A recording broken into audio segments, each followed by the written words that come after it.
Back to village कार्यक्रम मुझे लगता है कि ये विकास, जन भागीदारी और जन जागृति का एक महा उत्सव है। आप देखेंगे तो लोक सेवा हमारे देश की परंपरा में रही है और पंचायत ही एक ऐसा माध्यम है जिससे सुविधाएं हर घर तक, हर नागरिक तक पहुंचाई जा सकती हैं। आम नागरिकों के दरवाजे तक डिलीवरेबल्स पहुंचाने के साथ साथ जम्मू कश्मीर प्रशासन के आज लगभग 5000 अधिकारी पूरे यूटी में इस काम में लगे हुए, सीनियर मोस्ट से लेकर के और हर स्तर के हमारे अधिकारी इस काम में लगे हैं। अभी चेयरमैन साहब बोल रहे थे, हमारे यहाँ कहावत है कि लड़े सिपाही नाम सरदार का। तो काम हमारे जैसे आपके डीसी साहब हैं, एसएसपी साहब हैं, तमाम डिपार्टमेंट के हमारे लोग हैं, ये सब मिल करके काम कर रहे हैं। श्रेय मुझे मिल जाता है और मुझे प्रसन्नता है कि यहाँ के नौजवान डीसी ने आते ही बहुत कम समय में जो लोकप्रियता हासिल की है और जिस तरह से प्रशासन को जनता की सुविधाओं के लिए अग्रसर करने का प्रयास किया है, मैं निश्चित रूप से उन्हें बधाई देता हूं। प्रशासन का मुख्य काम समाज से समन्वय बैठाना, समाज की आवश्यकताओं को जानना और जो भी प्रशासन की मशीनरी है वो लोगों को अधिक से अधिक सुविधा कैसे मिले, उनकी तकलीफें कैसे दूर की जा सकें। अगर इस दिशा में हम काम करेंगे तो निश्चित रूप से हम अपने लक्ष्य को प्राप्त कर सकेंगे। समस्या तभी उत्पन्न होती है जब प्रशासनिक शून्यता हो जाए, जब लोगों का दुख दर्द, लोगों की आवश्यकता अगर प्रशासन को नहीं मालूम हो रहा है तो वो प्रशासन सफल नहीं हो सकता है।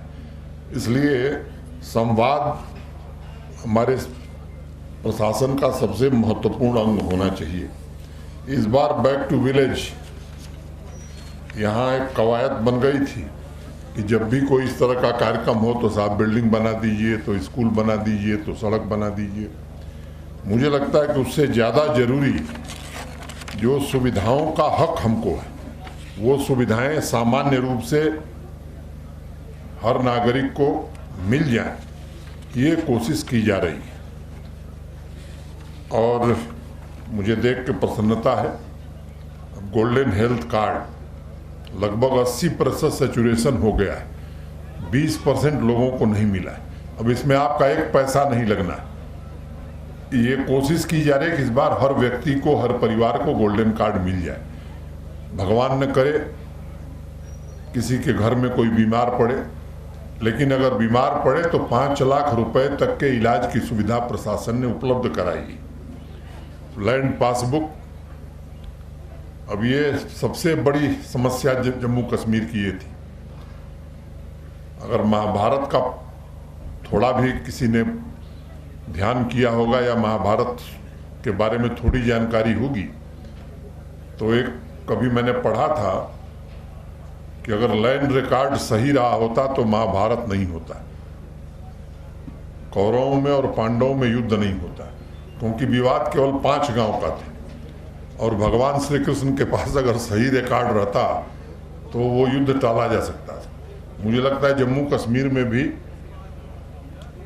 लैंड रिकॉर्ड ऐसे थे कि सामान्य आदमी को बड़ी तकलीफ होती थी। अब 100% डिजिटाइजेशन हो गया है। हिंदी, इंग्लिश और उर्दू 3 भाषाओं में सबको पासबुक मिल जाए, इसका इंतजाम किया गया है। ऐसे ही म्यूटेशन के जो मामले ठोकर खाते थे लोग, कोशिश की जा रही है कि ये सभी सुविधाएं ऑनलाइन, ताकि आपको किसी से मिलना न पड़े, ये मिल जाए। सेल्फ एम्प्लॉयमेंट, स्वरोजगार पर बड़ा ध्यान केंद्रित किया है हम लोगों ने, क्योंकि सरकारी नौकरी की सीमाएं 1 करोड़ 30-35 लाख की आबादी में लगभग 5 लाख सरकारी कर्मचारी हमारे पास है। देश के दूसरे राज्यों से तुलना करेंगे तो काफ़ी ज़्यादा मात्रा में गवर्नमेंट एम्प्लॉयमेंट हमको मिला हुआ है। फिर भी पिछले 3 वर्षों में 30,000 सरकारी नौकरियां हम लोगों ने दी और आज ही 3,000 नौजवानों को नियुक्ति पत्र हर जनपद में बांटने का काम पूरा कर रहे हैं। 700 लोगों को आने वाले 1 हफ्ते में और दे देंगे और जो रिक्त पद हैं उनका भी विज्ञापन कराना और जल्दी से जल्दी उन्हें भरना ताकि लोगों को रोजगार मिल सके। हाँ, एक बात का जरूर ध्यान रखा जा रहा है कि अब नौकरियां बिक नहीं रही, किसी की सिफारिश से नौकरी नहीं मिलेगी।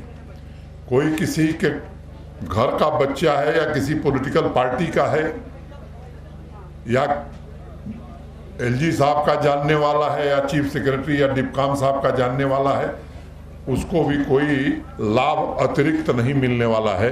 जिसमें मेरिट होगी, जिसमें टैलेंट होगा, नौकरी उसी को मिलेगी। ये पारदर्शी व्यवस्था कायम करने की कोशिश की गई।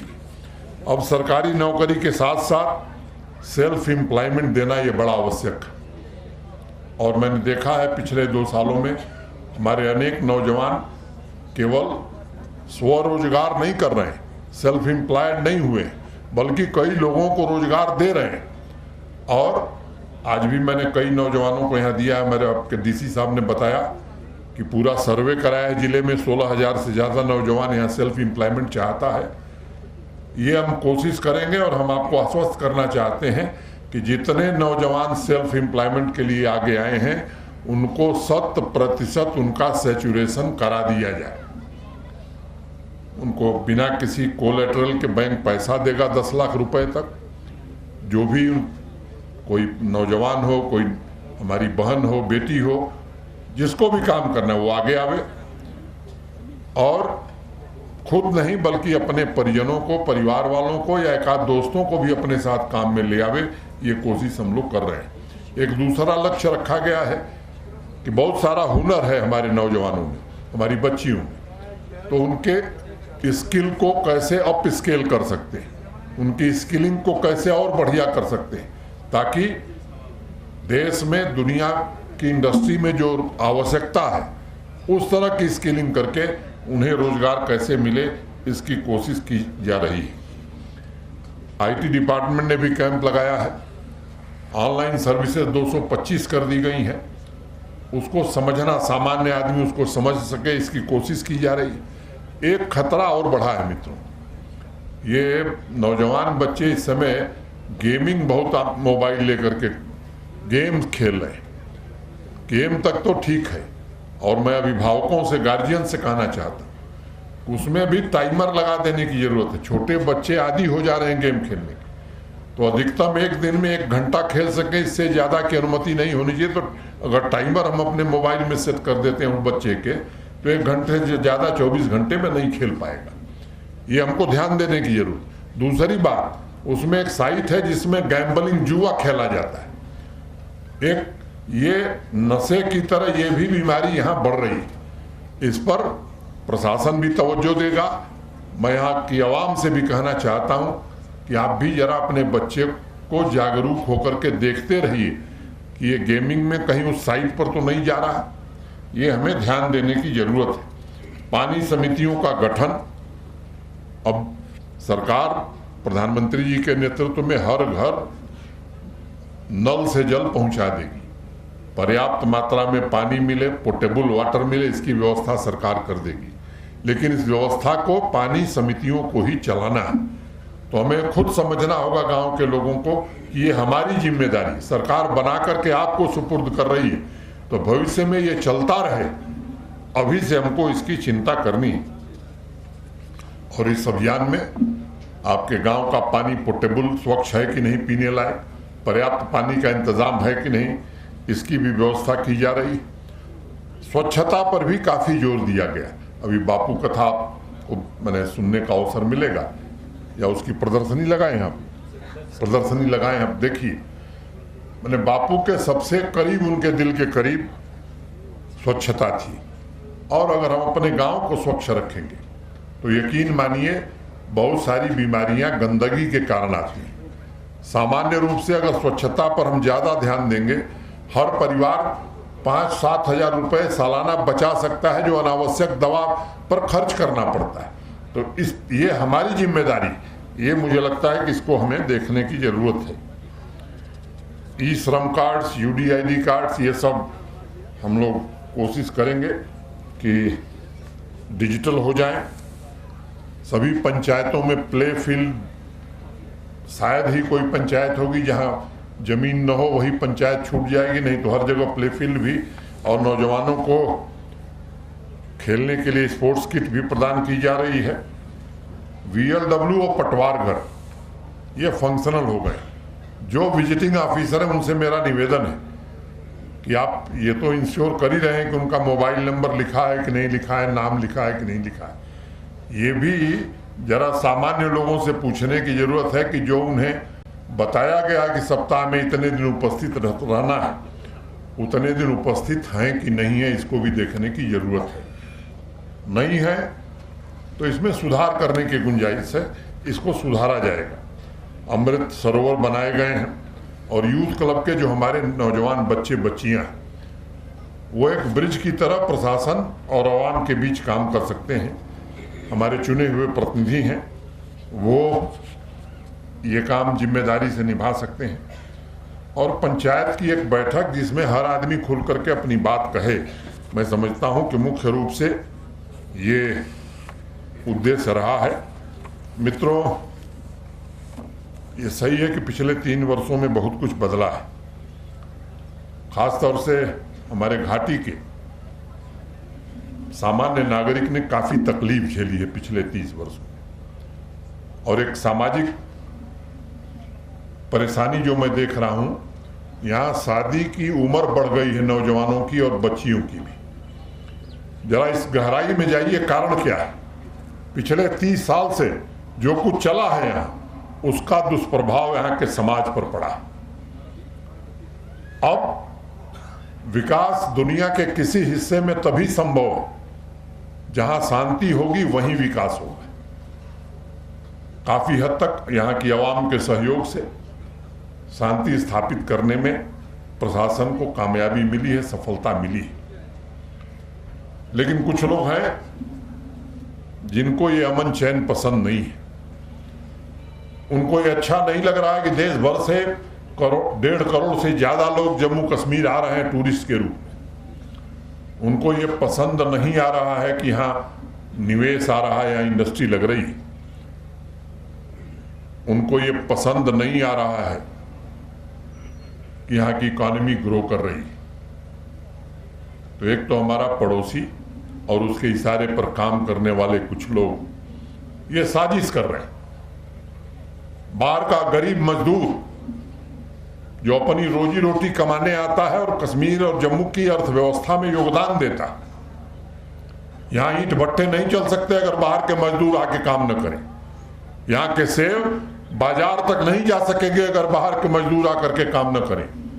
तो जो लोग उन निरपराध और निर्दोष लोगों की हत्या कर रहे हैं, आप समझिए कि वो आपकी हत्या है, उस गरीब आदमी की हत्या नहीं। कल अगर ये दहशत पूरे देश में फैल गई तो आप यकीन मानिए, न यहाँ ईंट बनेगी न यहाँ फल तोड़े जाएंगे। ये बड़ी परेशानी आपकी होने वाली। सिक्योरिटी फोर्सेस अपना काम कर रही हैं, लेकिन आवाम को भी इसके लिए आगे आने की जरूरत है। और मैं आपसे निवेदन करना चाहता हूं कि इस पर आप खुद विचार करिए। 2-3 वर्षों में बड़ा परिवर्तन आया। अब खुल के लोग ऐसी घटनाओं के खिलाफ खुल करके लोग बोलने लगे हैं। ये बड़ा परिवर्तन है समाज का। लेकिन कुछ निहित स्वार्थी लोग हैं यहां। अभी DDC चेयरमैन साहब बता रहे थे कि आम आदमी को इंपावर करने की कोशिश प्रशासन कर रहा है, चुने हुए प्रतिनिधियों को इंपावर करने की कोशिश प्रशासन कर रहा है। उनको लगता है कि अगर ये लोग इंपावर हो गए तो फिर हमारा काम क्या रह जाएगा। इसलिए कुछ इस तरह के बयान दे देना ताकि लोग बहकावे में आए, दूसरे देश के इशारे पर कुछ काम करना और उन लोगों को महिमा मंडित करना जो समाज के दुश्मन हैं, जिनके हाथ निरपराध लोगों के खून से सने हुए। आपको इन लोगों से सावधान रहना होगा। मैं आपसे निवेदन करना चाहता हूं कि अब समय आ गया है कि हिंसा को निर्णायक रूप से समाप्त किया जा सकता है। आतंकवाद अब जम्मू कश्मीर में आखिरी सांस ले रहा है, अब उसे ऑक्सीजन देने वाले लोग अगर कुछ बचे हैं तो उन्हें भी खत्म किया जाएगा। मैं आपसे निवेदन करना चाहता हूं कि आपका भविष्य इसी में सुरक्षित है कि यहां शांति रहे। पूरी दुनिया में, पूरे देश के नौजवान किस दिशा में जा रहे हैं, और यहां कुछ लोग हैं जो नौजवानों को गुमराह करके उनके कंधे पर बंदूक लगाकर अपनी रोटियां सेकना चाहते हैं स्वार्थ की। इससे सावधान रहने की जरूरत है। और यहां तो कुछ लोगों को महारत हासिल है, यही उसके आदी रहे हैं। ये सुरक्षा बलों को भी भ्रमित करते हैं, आवाम को भी भ्रमित करते हैं। इनके चेहरे जो दिखते हैं वो नहीं है, इनके चेहरों को पहचानने की जरूरत है। और मैं आपको एक भरोसा देना चाहता हूं कि हम सब निश्चित रूप से ये कोशिश कर रहे हैं कि आपकी जो सामान्य जरूरतें हैं, एक सभ्य समाज की जो नागरिक आवश्यकताएं, उनकी पूर्ति ठीक ढंग से की जा सके। कुछ लोग हैं जो छोटी छोटी बातों को एग्जैगरेट करके सेलेक्टिव ढंग से एक यहाँ नैरेटिव चलाने की कोशिश करते हैं। आप खुद समझिए, ये आपके हित ऐसी नहीं है। उन्होंने कला सीखी है और अब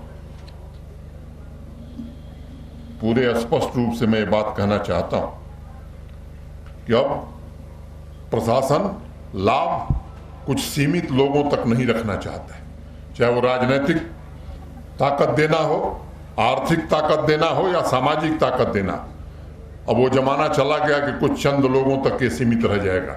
अब जम्मू कश्मीर के 1 करोड़ 30 लाख 35 लाख लोगों को अवसर मिले, ऐसी व्यवस्था हम सब बनाना चाहते हैं। हम आपसे निवेदन करेंगे कि आइए, इसमें हमारा आप सहयोग करिए। और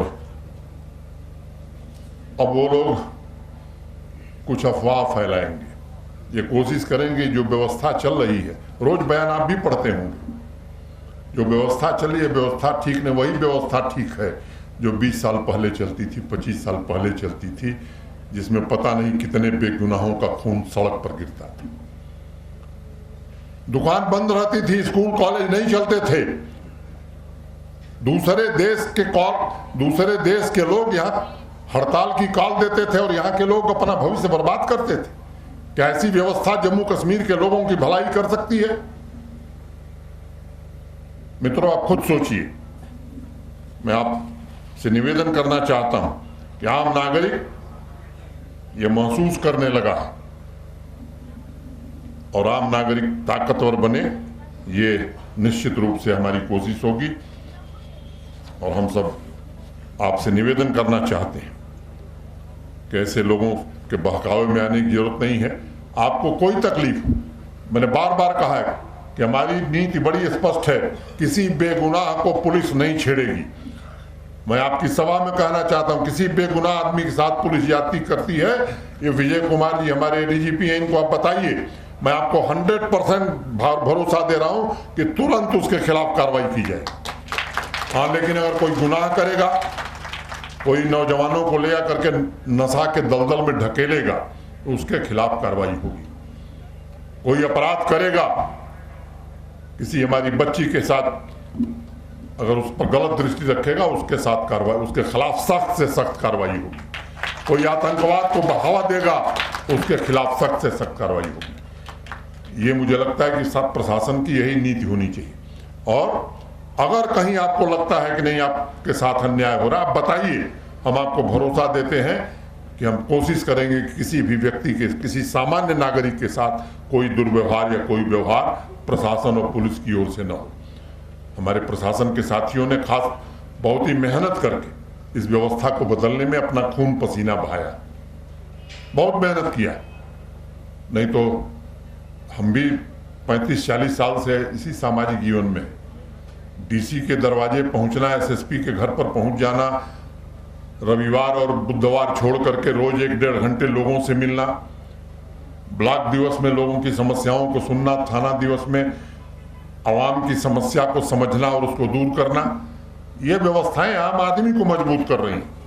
मैं यहाँ के डीसी, यहाँ के एसएसपी, जिला इंतजामिया के सभी अपने साथियों को मैं हृदय से साधुवाद देना चाहता हूँ और उनसे निवेदन करना चाहता हूँ कि आम नागरिक की खुशहाली ही प्रशासन की सच्ची खुशहाली होती है। आम नागरिक अगर प्रसन्न है तो समझिए कि हाँ, आपने अच्छा काम किया है। आपके व्यक्तिगत व्यवहार से, आपके आचरण से आवाम में यह संदेश जाना चाहिए कि नहीं, ये प्रशासन सामान्य आदमी के लिए है, कुछ विशेष लोगों के लिए नहीं। जो संपन्न लोग हैं, जो प्रभावशाली लोग हैं, उनके पास बहुत रास्ते हैं। वो तो कल हमारे पास पहुंच जाएंगे, यहाँ नहीं समाधान होगा दिल्ली पहुंच जाएंगे। लेकिन वो गरीब आदमी जो गांव में बैठा हुआ है, वो कॉमन मैन जिसको कोई नहीं जानता, उसे कोई दिक्कत न हो, मैं आपसे निवेदन करना चाहता हूं। ये अभियान ग्राम स्वराज की संकल्पना को मजबूत करता है और जनप्रतिनिधियों के साथ बेहतर तालमेल बनाना, इसी से सुशासन कायम होगा। किसी से कोई भय खाने की जरूरत नहीं और स्पष्ट और सही बात कहना। कोई आता है कि 4 सड़क बना दिए, हमारे पास इतना पैसा नहीं कि 1 साल में 4 बना देंगे। एक बना सकते हैं, कहेंगे एक बनेगा, आगे फिर देखेंगे। लेकिन जो कहेंगे वो करेंगे, ये जरूर हमें करना चाहिए। जो नहीं हो सकता है वो लोगों को बताना चाहिए। और जितनी हम जनप्रतिनिधियों से चर्चा करेंगे, मैं मानता हूं कि जनप्रतिनिधि भी बड़े लोगों की आकांक्षाओं को लेकर के किसी के पास जाते हैं और उनसे भी मेरा निवेदन है, एक आदर्श जनप्रतिनिधि के नाते कैसे समाज मजबूत हो, कैसे ये व्यवस्था मजबूत हो, इसमें आप भी योगदान करिए। और इतनी बात कह करके मुझे कहीं जाना है। मैं आप सबके प्रति हृदय से कृतज्ञता ज्ञापित करते हुए, और ये जो नौजवान साथी बैठे हैं, स्पोर्ट्स किट आपको मिली है। स्पोर्ट्स इंफ्रास्ट्रक्चर जम्मू कश्मीर का बेहतर हो, इसकी कोशिश काफ़ी की जा रही है। लक्ष्य रखा गया कि 35 लाख हमारे बच्चे और बच्चियां इस साल स्पोर्ट्स एक्टिविटीज़ में भाग लें। राष्ट्रीय और अंतर्राष्ट्रीय स्तर के टूर्नामेंट अब जम्मू कश्मीर में होने लगे हैं। लगभग सभी जिलों में आउटडोर स्टेडियम में इक्का दुक्का एक किश्तवाड़ रह गया जहां इंडोर स्टेडियम नहीं है, रामबन है जहां जमीन नहीं है, नहीं तो सामान्यतः हर जगह बना दिए गए। अब इसको नीचे तक ले जाने की कोशिश की जा रही है कि नीचे तक भी ये सुविधाएं पहुंचें। और अब स्पोर्ट्स मैन का कैरियर 14 के बाद यहाँ कोई स्पोर्ट्स कोटे में नियुक्ति नहीं हुई। हाईकोर्ट ने एक स्टे दे दिया। अब एक नई पॉलिसी बनाई गई है। अब स्पोर्ट्समैन अच्छा खिलाड़ी है तो वो केवल क्लर्क और क्लास 4 की नौकरी नहीं, गजेटेड अफसर बन सकता है, इसकी भी व्यवस्था की गई। और दूसरी बात, जो माननीय प्रधानमंत्री जी के नेतृत्व में भारत सरकार ने नेशनल एजुकेशन पॉलिसी लाई, अब आपके करिकुलम में भी स्पोर्ट्स अगर आप खेलते हैं तो वो भी आपकी मार्कशीट में दर्ज होगा, केवल पढ़ाई नहीं दर्ज होगी। जब हम लोग पढ़ते थे तो कहा जाता था कि पढ़ोगे लिखोगे तो बनोगे महान और खेलोगे कूदोगे तो। अब अगला सब थोड़ा ठीक नहीं, मैं नहीं कहूँ, तो हम लोगों को रोका जाता था। हमारे पेरेंट्स कहते रहे पढ़ो, क्या कर रहे हो। अब व्यवस्था माननीय नरेंद्र मोदी जी ने बदल दी है। जो खेलेगा वो भी सबसे महान बन सकता है। ये स्थिति अब देश में पैदा हो रही है। मैं आप सबसे निवेदन करना चाहता हूँ, आइए इस अभियान को सफल बनाने में आप सब भी जुटिए। जम्मू कश्मीर प्रशासन पूरी शिद्दत के साथ इस अभियान को सफल करने की कोशिश करेगा। बहुत बहुत धन्यवाद। नमस्कार। जय हिंद।